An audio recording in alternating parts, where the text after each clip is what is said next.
Hi hello నమస్తే అండి. అందరు ఎలా ఉన్నారు? సంతోషంగా ఉండాలని కోరుకుంటూ మంచి రెసిపీతో మేము ముందుకు వచ్చాను. పాలకూరతో మంచి రెసిపీ చేయబోతున్నాము. గ్రేవీ కర్రీ సూపర్ గా ఉంటది. ముఖ్యంగా చపాతి పూరీలోకి అయితే ఇంకా అమోఘంగా ఉంటది.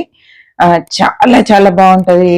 వెజ్ పులావ్ లోకి, తర్వాత వెజ్ బగారా రైస్ లోకి సూపర్ గా ఉంటదండి. వెజ్ ఇష్టపడే వాళ్ళు తప్పకుండా ఈ రెసిపీ మాత్రం ట్రై చేయాల్సిందే. చూస్తున్న ప్రతి ఒక్కరు లైక్ చేయడం మర్చిపోద్దండి. తప్పకుండా లైక్ చేయండి. నేనైతే 2 కట్టల పాలకూర మంచిగా శుభ్రంగా కడిగి తరిగి పెట్టుకున్నా అండి. ఆకుకూరలు ఎప్పుడు కానీ మనము కడిగిన తర్వాత తరుక్కోవాలి. ఇందులో అయితే మిక్సీ జార్లో ఇప్పుడు ఒక 2 చిన్న ఉల్లిపాయలు, తర్వాత ఒక 2 పచ్చిమిరపకాయలు, 6-7 కాజులు అండి అన్ని ఇందులో వేసేసి మెత్తటి పేస్ట్ లాగా చేసుకోవాలి. మిక్సీ పట్టుకొని వస్తాను నేను. ఇది అవసరమైతే కొంచెం వాటర్ కూడా వేసి మిక్సీ పట్టాలండి. చూడండి ఇలా మెత్తగా రుబ్బేసుకోవాలండి. ఇందులో అయితే వాటర్ అవసరం పడలేదు.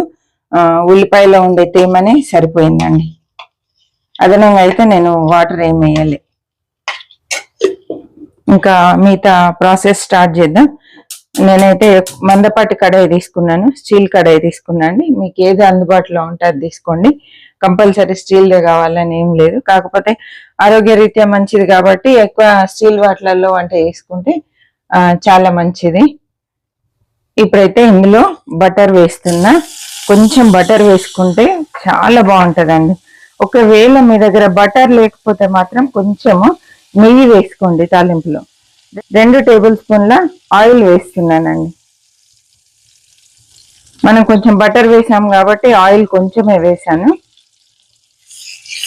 ఈ బటర్ పూర్తిగా అంతా కరగాల్సిన పని లేదండి. ఇలా కరుగుతుండగానే ఒక్క వెల్లుల్లిపాయ గడ్డ తీసుకొని పాయలన్నీ ఒలిసి ఇలా చిన్న ముక్కలు కట్ చేశాను. ఇవి మంచిగా బ్రౌన్ అయ్యేంత వరకు ఈ ఆయిల్లో వేపుకోవాలండి. బటర్ వేసినప్పుడు మనము మరీ ఎక్కువ వేడి చేస్తే మాడిపోయి అస్సలు బాగుండదండి. కాబట్టి బటర్ వేసినప్పుడు వెంటనే మరీ ఎక్కువ వేడి కాకముందే మనం వేయాలనుకున్న పోపు దినుసులు వెంటనే వేసేయాలండి. పాలకూరలో వెల్లుల్లిపాయలు ఎంత ఉంటే అంత బాగుంటది. వెల్లుల్లిపాయ తినని వాళ్ళు ఇంగువ వేసుకోండి. కానీ ఈ రెసిపీకి వెల్లుల్లిపాయలే సూపర్గా ఉంటాయండి. చూడండి వెల్లుల్లిపాయలు కలర్ స్టార్ట్ అయ్యాయి. పొంగొస్తుంది కాబట్టి తెలియట్లేదు. ఇక చూడండి కొంచెం బ్రౌన్ కలర్ లోకి మారాయి. ఇప్పుడు మనము రుబ్బి పెట్టుకున్నటువంటి ఆనియన్ పేస్ట్ ఇందులో వేసేసుకోవాలి.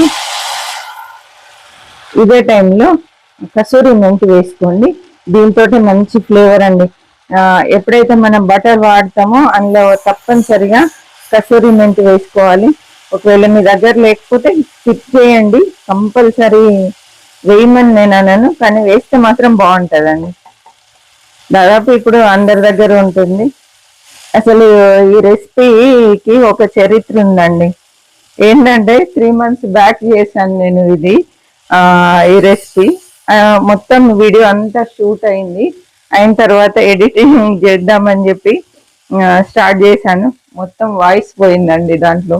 మరి ఇదేం చేస్తుంది? ఇది 3rd టైం ట్రై చేయడము.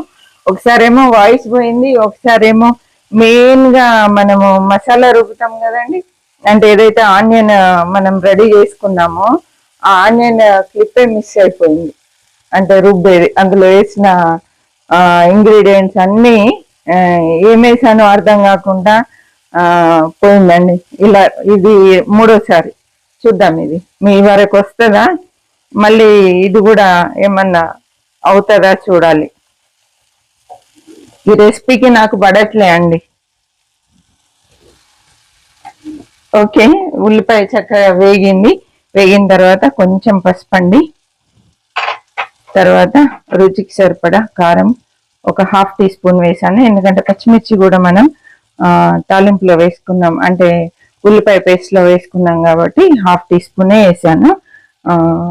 ఒక 1/2 టీ స్పూన్ ఉప్పు వేసాను. బాగా గుర్తుపెట్టుకోండి, పాలకూరలో ఉప్పు ఉంటుంది, ఎక్కువ వేయద్దు ఉప్పు పాలకూరలో. స్టవ్ కూడా పూర్తిగా తగ్గించానండి, సిమ్లో పెట్టాను.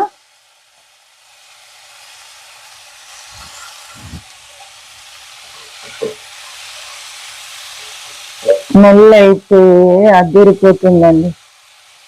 కొంచెం వాటర్ వేసుకుందాం మనం.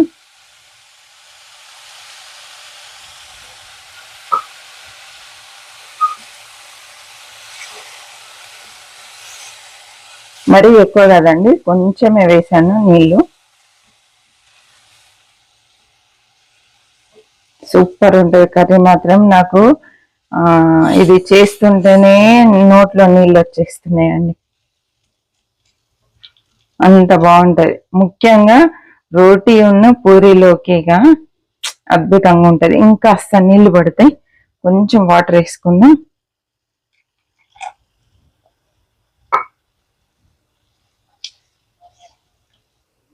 సింపుల్ రెసిపీ అండి. మనకు వంట రాని వాళ్ళు కూడా ఈజీగా చేసుకునే విధంగా చాలా సింపుల్ రెసిపీ. ఒకవేళ కాజు మీ దగ్గర లేకుంటే పల్లీలు వేయింపి పల్లీలు వేయండి కొన్ని. ఒక 2 టీ స్పూన్ల పల్లీలు అయితే సరిపోతుందండి. మూత పెట్టేస్తుందండి. ఇది సిమ్ లోనే మంచి ఆకు ఉడికేంత వరకు ఉడికించుకోవాలండి. చూద్దామండి. ఓ సూపర్ అయింది కర్రీ, చూడండి.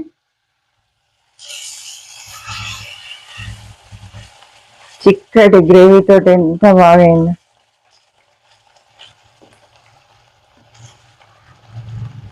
ఇప్పుడైతే ఫ్రెష్ కొత్తిమీర కొంచెం వేసేసుకుందాం. ఒకసారి అంతా కలిపేసి స్టవ్ ఆఫ్ చేయడమే అండి. స్టవ్ కూడా ఆఫ్ చేస్తున్నాను. ఈ వేడికే కొత్తిమీర మగ్గిపోతుంది. చూడండి, ఇది ఆంటీ టేస్ట్ చూడరా అంటారు.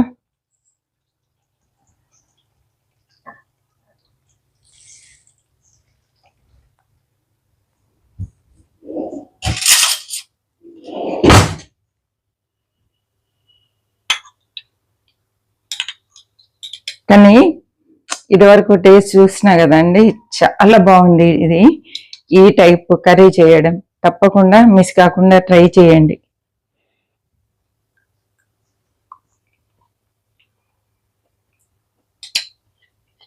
పాలక్ పన్నీర్ ఎంత సూపర్ గా ఉంటుందో, ఇది దానికంటే ఇంకా అద్భుతంగా ఉంది. తప్పకుండా మీరు కూడా ట్రై చేయండి. చూసారు కదా సింపుల్ గా, ఎంత సింపుల్ గా మనము ఈ కర్రీ ప్రిపేర్ చేసుకున్నాము.